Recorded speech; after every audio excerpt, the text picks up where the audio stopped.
¿Sientes que estás haciendo todo bien y aún así te sientes agotado? Yo también estuve ahí. Soy Lucía y esto es Seamos Realistas, un espacio donde analizamos lo que se dice en redes, lo aterrizamos con evidencia y lo convertimos en herramientas reales para tu día a día, porque todos podemos ser nuestra mejor versión siempre y cuando seamos realistas. Hola y bienvenidos un día más a Seamos Realistas. Siento que con el episodio de la semana pasada abrí como la caja de Pandora de la gente altamente productiva y es que me llegaron un montón de mensajes tipo ¿y qué hay del multitasking? Eso es súper optimizar el tiempo. Hablemos de la trampa del multitasking. Hablemos de esa gran estafa piramidal que es el multitasking y esa mentira que nos han colado a todos. No sé en qué serie, película, libro, cómic nos colaron la mentira de que estar a 3.000 tareas al día era lo mismo que ser súper productivo. Y lo peor es que en algún momento también nos colaron que el estar súper ocupados durante todo el día era sinónimo de algo bueno. Tras el episodio de cómo yo utilizo la agenda para organizarme mejor y la técnica del pomodoro, tuve varios mensajes sobre cómo practicar multitasking y cómo hacer el multitasking. Y de hecho había varias personas que me dijeron, no, es que si haces varias tareas a la vez, entonces optimizas el tiempo y terminas muchas tareas mucho más rápido. Así que vamos por partes. Lo primero, ¿qué significa multitasking? Este anglicismo hace referencia a hacer en un mismo momento dos o varias tareas o actividades. La capacidad de hacer multitasking es muy diversa, obviamente. Por ejemplo, escuchar música mientras pintas, doblar ropa mientras mantienes una conversación, cocinar mientras ves una serie o tomar apuntes mientras estás en una reunión. Pero vamos a la etimología. ¿De dónde viene la historia de multitasking? ¿Cuándo fue la primera vez que salió esta palabra? Bueno, multitasking empezó en los años 60, 1960, y era un término que se utilizaba en el ámbito de procesamiento de datos de ordenadores. Es decir, el concepto de multitasking empezó a usarse para hacer referencia a la capacidad de procesamiento de datos de un ordenador en los años 60, no de humanos. De hecho, si me preguntas, el término se tenía que haber quedado ahí, en ordenadores y no en humanos.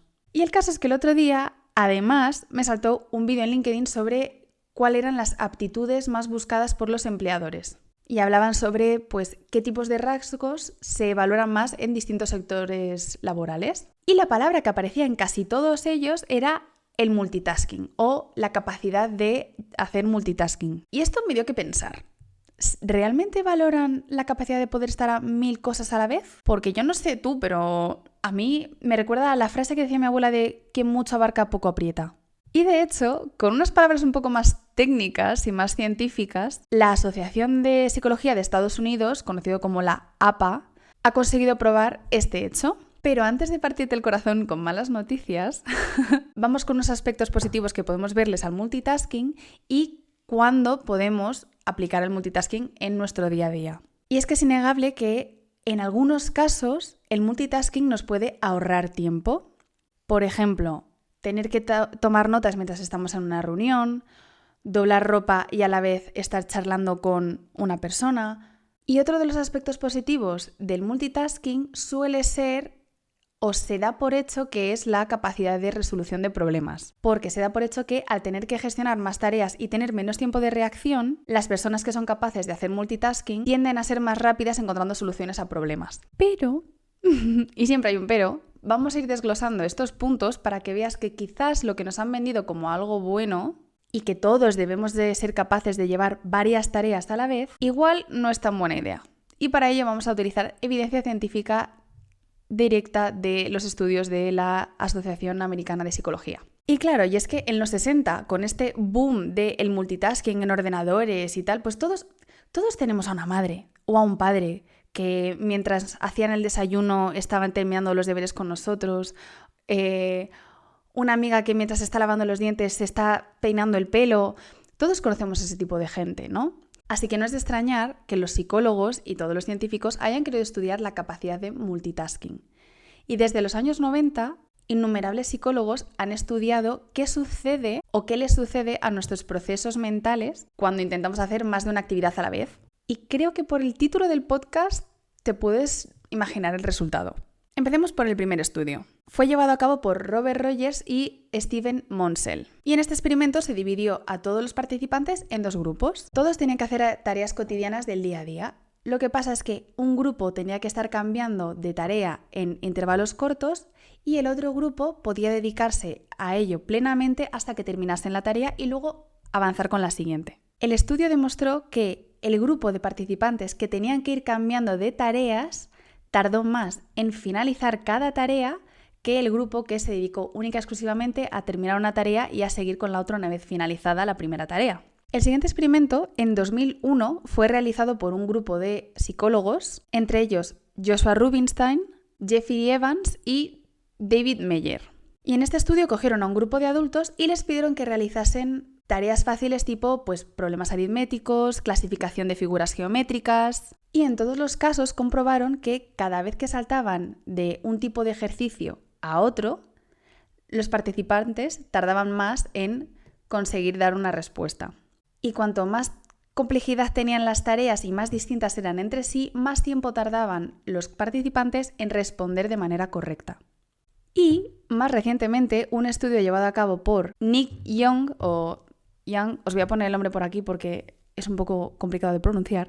Este estudio muestra que la capacidad de reacción y atención de las personas se ve disminuido cuando se hacen varias actividades a la vez. Y va en caída, va disminuyendo cada vez más cuanto más complejas y distintas sean las tareas entre sí. Entonces, en general, ¿qué dicen estos estudios? El cerebro no está creado para procesar múltiples tareas constantemente. Y como resultado, nuestra productividad disminuye, porque a la larga, aunque solo sean unos segundos, nuestro cerebro necesita un tiempo para saltar de una tarea a otra. Y es que resulta que nuestro cerebro no salta directamente a otra tarea, sino que pasa por 2 fases. La primera sería la que se llama el cambio de objetivo. Este es el momento en el que nosotros decidimos que vamos a dejar de hacer la tarea A para hacer la tarea B. Y la siguiente etapa es la activación de reglas. Básicamente es el momento en el que nuestro cerebro activa las reglas o los recuerdos para llevar la actividad B en vez de la A. Porque, piénsalo, tu cerebro no está pensando todo el día en el teorema de Pitágoras. Solo lo recuerdas cuando decides recordarlo. Aunque ahora en serio, ¿quién utiliza el teorema de Pitágoras en su día a día? Creo que no conozco a nadie que utilice el teorema de Pitágoras todos los días de su vida. Yo nunca lo he utilizado al salir del instituto. No sé, si eres de esas personas que sigue utilizando el teorema de Pitágoras todos sus días, déjame en los comentarios para saber a qué te dedicas. El caso es que en este tiempo en el que nuestro cerebro primero decide hacer el cambio de ruta y luego escoger las tareas, el cerebro tiene su tiempo de reacción, tiene su tiempo de pensar, lo que hace que este salto de fases disminuya nuestra capacidad de concentración. Además, como nuestra capacidad de concentración disminuye, la probabilidad de cometer errores va en aumento, como era de esperar. Y aquí te pongo un ejemplo claro. Si vas conduciendo y se te cruza un gatito por la carretera, probablemente haya más posibilidades de que lo esquives si tienes toda tu atención puesta a conducir, mientras que si vas mirando el teléfono o vas teniendo una discusión con alguien, lo más probable es que te cueste más reaccionar.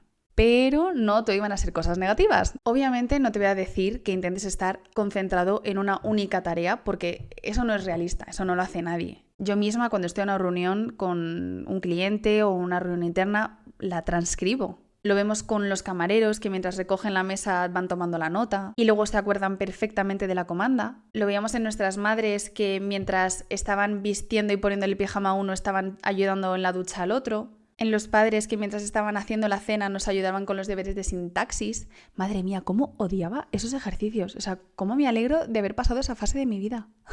Así que vamos a intentar llevarnos lo mejor que tiene el multitasking sin que nos llegue a llevar a la frustración, al estrés o al burnout. Porque efectivamente estar a muchas cosas a la vez, ver que quizás no las terminamos con la calidad que desearíamos o que no estamos siendo capaces de terminarlas en el momento o en el tiempo que esperábamos, es el cóctel perfecto para llevarnos a una situación de burnout o de frustración. Lo que se recomienda generalmente para llevar a cabo tareas de multitasking es que una de ellas no requiera mucho esfuerzo mental, tipo escuchar una conversación, y la otra lleve un poco más de esfuerzo, pero tampoco sea un esfuerzo abusivo, tipo transcribirla o tomar notas. No obstante, aquí también digo, es nuestra responsabilidad saber en qué momentos nos conviene estar a 2 cosas, estar practicando el multitasking, y en qué momentos nos conviene estar a full centrados en lo que se está hablando en esa reunión o en esa conversación. Porque probablemente si estás teniendo una discusión con tu pareja y te pones a tomar notas en el teléfono, no voy a decir qué haría yo con el teléfono, pero cosas malas. No, chicos, la violencia nunca es la solución. Ahora en serio, vamos con algunas recomendaciones.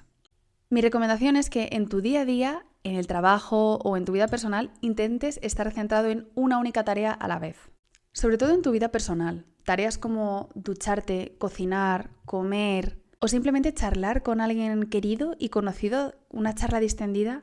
De verdad te recomiendo que intentes ponerle toda tu atención a ese momento. Hay charlas con personas que te llenan el corazón. El momento de cuidado que es el ducharte y el sentirte que estás contigo, dándote cariño. El momento de comer y saborear la comida. Tener un momento de pausa y decir, voy a parar lo que estoy haciendo en el día, voy a tomarme un segundo para saborear lo que estoy comiendo, las texturas que tiene, sentir si estoy lleno, si estoy satisfecho o no con la comida. Esa práctica os la recomiendo muchísimo en vuestro día a día. Y en lo laboral, como te comenté en el episodio anterior, a mí la técnica que mejor me funciona es la técnica del pomodoro. Que si quieres saber un poco más de qué trata esa técnica, tienes un episodio entero la semana pasada sobre cómo llevar a cabo las técnicas del pomodoro. Esto te ayudará a estar centrado en una única tarea, son periodos muy cortos de tiempo, no requieren muchísima atención y vas a acabar viendo cómo a lo largo del día llevas a cabo muchas más tareas de las que tenías incluso planificadas. Y además reduces esos segundos, esos momentos en el que tu cerebro tiene que saltar de una tarea a otra, porque estás durante un tiempo enfocado en una única tarea, sin estar saltando de una a otra. Así que yo creo que como consejo final del día, voy a pedirte que solo por hoy, sea cuando sea que estés escuchando este episodio, dejes de hacer multitasking durante un único instante de tu día. Por ejemplo, a la hora de la comida, te sientes y apartes el teléfono, dejes de mirar YouTube o escuchar un podcast y te sientes a saborear la comida, ver las sensaciones de tu cuerpo, si estás lleno, si no estás lleno, lo que te está gustando o no te está gustando la comida, las texturas, los colores, los sabores, las formas. Deja de pensar en ese correo que te han enviado, en las tareas que te quedan para hacer por la tarde, en lo que tienes que hacer y disfruta del momento. Tómalo con un momento de pausa real. Y si eso lo ves imposible porque tu vida personal ahora mismo está un poquito shaky, intenta no practicar el multitasking hoy en un momento de tu día. Bloquéate 20 minutos para estar única y exclusivamente centrada en una cosa. Bloquea los mensajes, los correos que te puedan llegar, las llamadas e intenta centrarte en una cosa durante 20 minutos. No es nada. Sea cual sea la decisión que tomes, ya sea no practicar multitasking en tu vida personal o en el trabajo, te invito a que estés al 100% a lo que estés haciendo. Me encantaría saber cómo te ha ido. Si te ha funcionado, qué ha sido lo que te ha resultado así como más complicado. Sobre todo me gustaría saber si, como a mí, ese ruido que llevamos en la cabeza del día a día, el run run constante, ha disminuido un poco. Porque a mí me lo disminuye un montón. Y yo creo que hasta aquí el episodio sobre multitasking. Nos vemos la semana que viene. ¡Chao! Y hasta aquí el episodio de hoy. Te animo a poner en práctica lo que hemos hablado, aunque solo sea con un pequeño gesto. Recuerda que no hace falta hacerlo perfecto. Lo importante es empezar. Si crees que este episodio puede ayudar a alguien, compártelo. Yo te lo agradezco un montón. Y si te apetece, pásate por Instagram o TikTok, que me encantará leerte y seguir hablando por allí. Y nos vemos la semana que viene. ¡Chao!